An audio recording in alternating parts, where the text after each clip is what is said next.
Within this series of videos, you'll learn about obesity risk factors during the preconception and prenatal periods. We'll think about how exposures and experiences during these periods can shape an individual's weight-related behaviors and weight outcomes. This video will focus on our second topic learning objective, which is to explain how maternal weight status and gestational weight gain during the prenatal period affects maternal and child health outcomes and obesity risk. The first video in this series of videos emphasized how one of our goals for preconception nutrition is to ensure a woman has a healthy pregnancy, regardless of whether her pregnancy is planned or unplanned. If we were to look at the nutritional requirements for young adults, and in particular the dietary reference intakes for women's intakes of vitamins and minerals, we would see that many of these requirements are set to meet this goal. Let's take a few minutes to understand why it is so important for women of childbearing age to have a healthy weight status and sufficient vitamin and mineral stores when they conceive and during early pregnancy. This figure illustrates fetal development across the 40 weeks of gestation. At the top of this figure, we have the different periods of gestation, the periconceptional, embryonic, and fetal periods. A full-term baby would be born at 40 weeks gestation. Then we see what the embryo or fetus looks like during each stage and the corresponding gestational age in weeks for each image. Along the rows, we have the different organ systems, and the blue and green bars illustrate when those organs or organ systems are developing. This figure illustrates that the skeletal system is the first to begin to develop, and you can see it develops all throughout the embryonic and into the fetal period. Other systems that begin to develop early in gestation are the nervous system, the heart, and the lungs. These are all foundational systems that are setting the stage for the development of other systems. Things like the immune system and teeth develop later in gestation. In particular, this figure illustrates that the first trimester is considered a critical period of development, illustrated by the blue parts of these bars. This period is when the basic structures of the organs are forming. During this time, any type of nutrient deficiency or exposure to an environmental toxin is likely to have a major impact on the development of that fetus and will likely result in a physical malformation or birth defect. So, if during the first 16 weeks of pregnancy, a woman is deficient in folic acid, which is a vitamin that plays a critical role in neurodevelopment, this significantly increases the chance that her baby will have a malformed spinal cord, resulting in the condition of spina bifida, which is a devastating birth defect. The green parts of the bars represent the second and third trimesters, where the basic structures of organs have been established, and these systems are now further developing and growing. Any sort of dangerous exposure or deficiency is still impactful during this period, but it is not as devastating and is more likely to result in impaired growth or some sort of physiological defect or functional deficiency. We'll come back to this figure in a minute, but hopefully reviewing this figure provided you with a perspective of the timeline we need to think about when promoting preconception and prenatal health, and the parts of this timeline that are considered critical windows of development. So let's now think about when most women realize they are pregnant. Unless a woman is actively trying to conceive, her knowledge of whether or not she is pregnant is often tightly linked to her menstrual cycle and whether or not she gets her period every month. This circle illustrates that the average menstrual cycle is a 28-day cycle. The first 5 to 7 days of this cycle are when menstruation occurs, which is when the uterine lining breaks down to carry away the unfertilized egg. The uterine lining begins to thicken again between days 6 and 10, and the fertile period, when the woman is ovulating, occurs between days 11 and 18 of this cycle. Between days 19 and 28, the uterine lining continues to thicken to prepare for the fertilized egg to implant.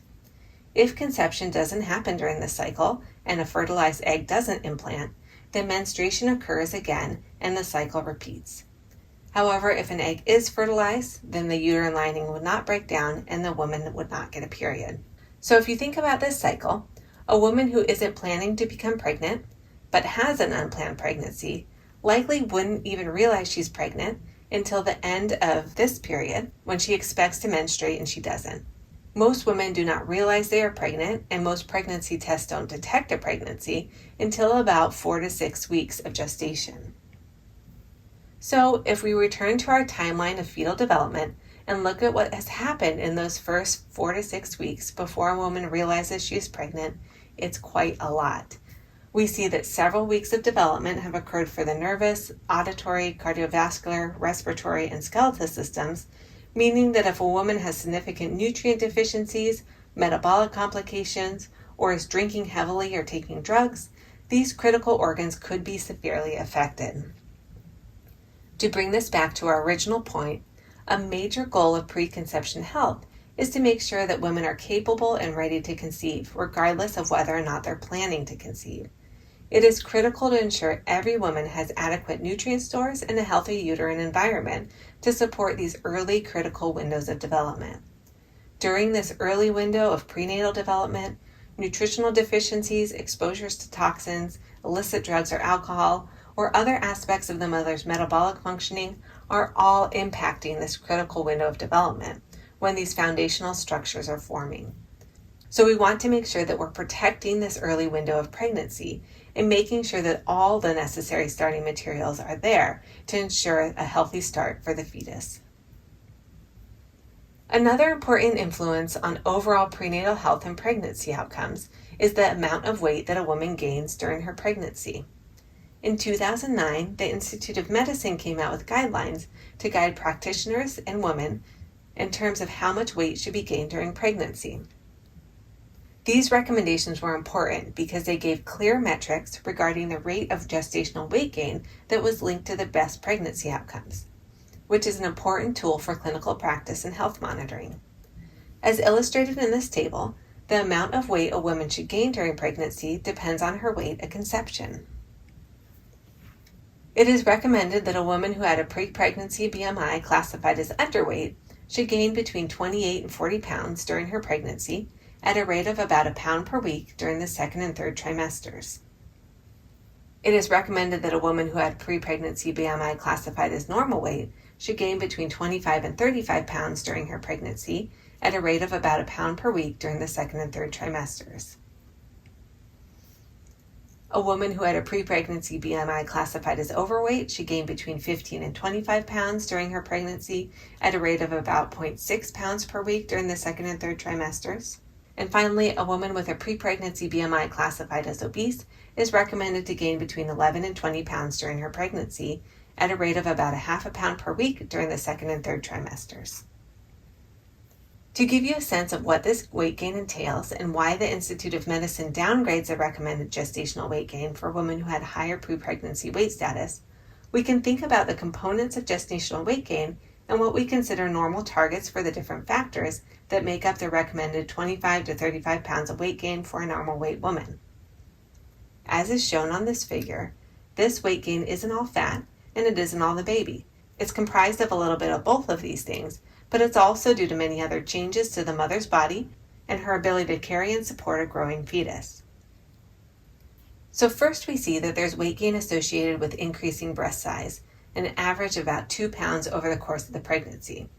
This is the body's way of preparing the mother for lactation and breastfeeding. 4 pounds accumulate over the course of the pregnancy due to an increase in the mother's fluid volume to help her support the increased weight and developmental needs of the fetus. The placenta weighs about 1.5 pounds at birth, and 4 pounds of weight gain are attributable to an increase in blood supply to the placenta. The amniotic fluid contributes about 2 pounds, and the average weight of a newborn at birth is 7.5 pounds. About 2 pounds are attributable to the increase in the size of the uterus and the supporting muscles, which are helping the mother to carry that growing fetus. Finally, there is some increase in the mother's fat stores, about 7 pounds, and these are important for creating an energy store that will support lactation, which is a very calorically demanding process for the body and is actually more calorically taxing than pregnancy itself. So having these additional fat stores accumulate during pregnancy helps to ensure that the mother has sufficient energy stores to lactate and to produce enough milk for her baby. Together, these changes comprise the 30-pound weight gain that is recommended by the Institute of Medicine. So, increase in fat stores is less than 1/4 of the total gestational weight gain expected, and is one factor that can be somewhat variable. It is assumed that when a woman starts her pregnancy overweight or obese, she already has these fat stores in place. Because she does not need to create additional fat stores to support lactation, her gestational weight gain recommendation is lower to account for this and hopefully support achievement of a healthier body composition during and after pregnancy. I'll also briefly mention that we change these recommendations for multiple births. If a mother is pregnant with twins, we would expect her to gain more weight because she's carrying and supporting 2 fetuses. If a woman starts pregnancy with a BMI classified as normal weight, it is recommended that she gain 37 to 54 pounds with twins, but that's still downgraded if a woman starts her pregnancy with a BMI classified as overweight or obese. Just like preconception weight and weight status during pregnancy affect maternal, birth, and infant outcomes, we can see that the amount of weight a mother gains during her pregnancy affects her health, birth outcomes, and her child's future health. Research illustrates that gestational weight gain is an important predictor of maternal and fetal outcomes, and that supporting mothers to meet gestational weight gain targets helps to reduce risk for the conditions listed on this slide. When gestational weight gain exceeds recommendations, we see increased risk that the mother will develop gestational diabetes, hypertension, or preeclampsia, and she is also at higher risk for having a cesarean section birth and post-delivery infections. After birth, she is at higher risk of retaining that excessive weight gain and increasing into a higher weight status. She's also at higher risk of developing obesity-related metabolic diseases. Infants of mothers who have excess gestational weight gain are at higher risk of preterm birth, macrosomia, and later obesity. So how can we help pregnant women meet gestational weight gain targets?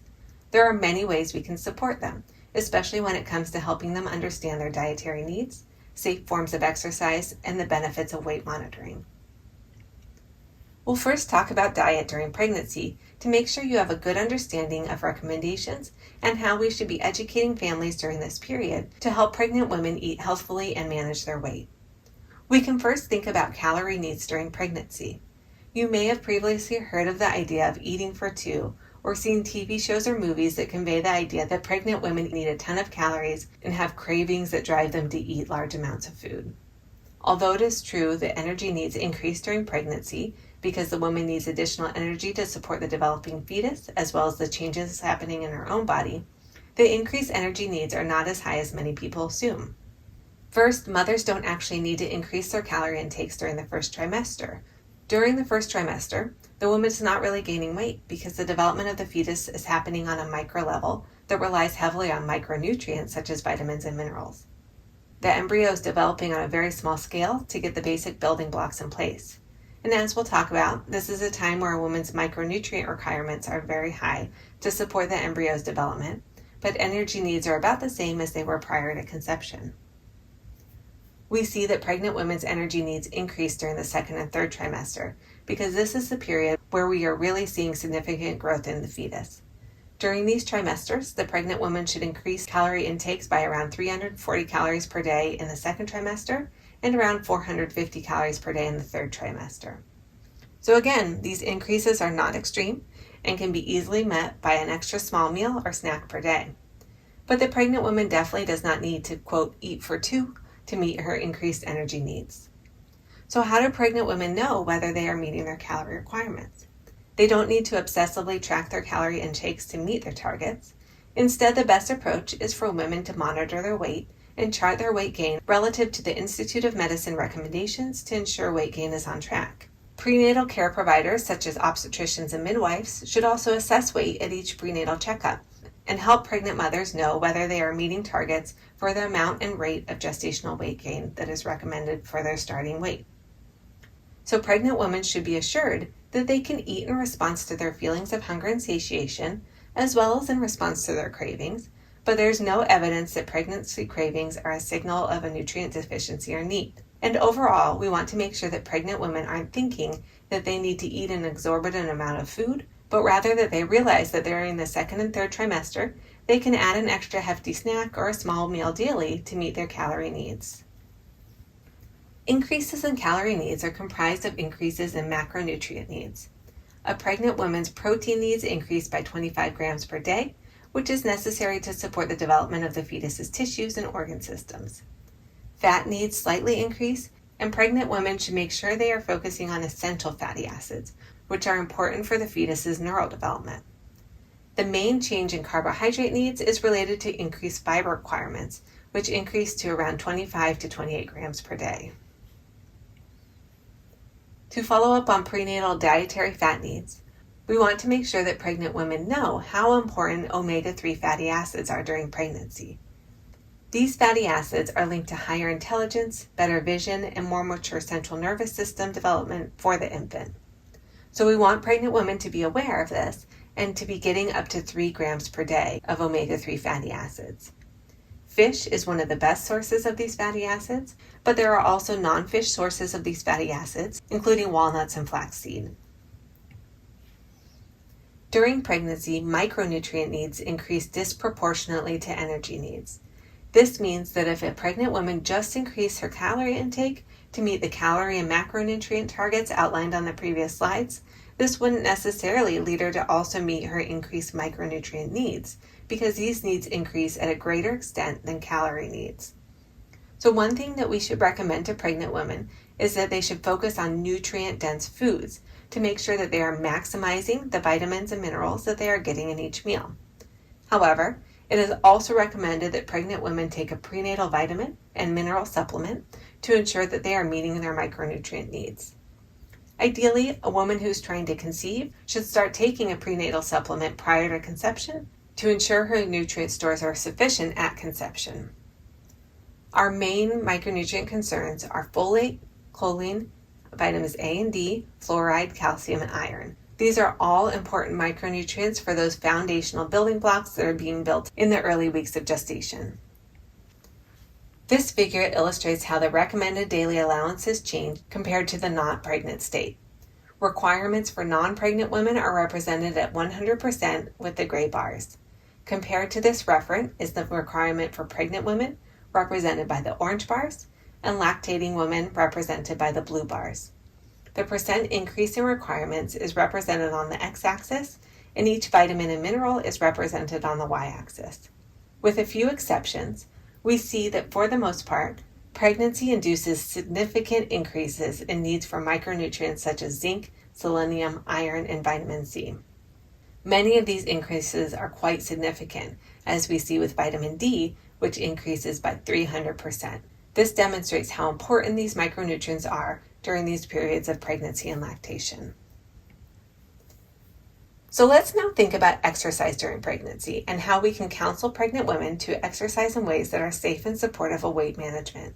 In general, we consider participation in exercise and sports to be safe for pregnant women, but there are certain precautions that we want women to know about.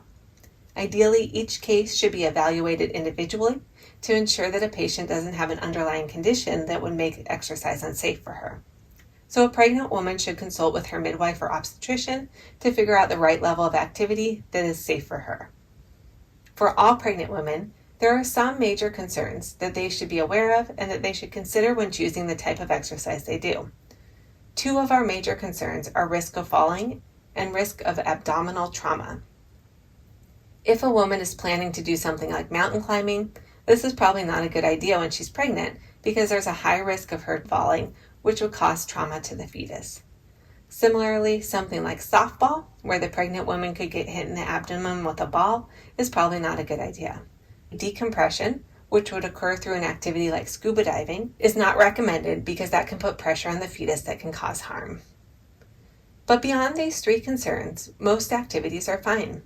Great forms of exercise for pregnant women include walking, running, and swimming. The American College of Obstetricians and Gynecologists recommends that pregnant women engage in 30 minutes or more of moderate exercise daily. We know that this amount of exercise can help the pregnant woman manage her weight, but is also associated with easier labor and healthier outcomes for her baby. There are some contraindications to exercise that pregnant women should be educated about so that they know what might put them at risk for having to modify or refrain from exercise. Absolute contraindications, meaning the pregnant woman probably shouldn't exercise if she has these conditions, include cardiovascular conditions or conditions of pregnancy that place the woman at higher risk for premature birth. Relative contraindications are those that might make exercise unsafe for a pregnant woman, include anemia, bronchitis, poorly controlled diabetes, extreme weight status prior to conception, smoking or other underlying conditions that may all increase her risk for exercise-induced harms. So, a woman with any of these absolute or relative contraindications would want to consult with their prenatal health care provider to better understand whether and what type of exercise is safe. For all pregnant women, even those who do not have contraindications to exercise, there are important warning signs that we want women to be aware of. If a pregnant woman sees any of these warning signs, she should terminate exercise immediately and contact her midwife or obstetrician. All of these are signs that there might be something going wrong and that she should get checked out as soon as possible. So in sum, I want to emphasize that exercise is safe for pregnant women and should be a part of her daily routine to support her own and her child's health. We want pregnant women to understand what constitutes safe exercise and to recognize warning signs for when exercise should be stopped and a prenatal care provider should be consulted. Now that we have a better understanding of how women's weight, gestational weight gain, and weight-related behaviors affect pregnancy outcomes, let's summarize with some key takeaways, with a particular focus on how healthcare providers can support pregnant women manage their weight and meet gestational weight gain recommendations. During early pregnancy, we want to monitor weight change as part of prenatal care. We also want to plot weight change on weight gain charts, and we want to assess diet and physical activity as well as risk for depression.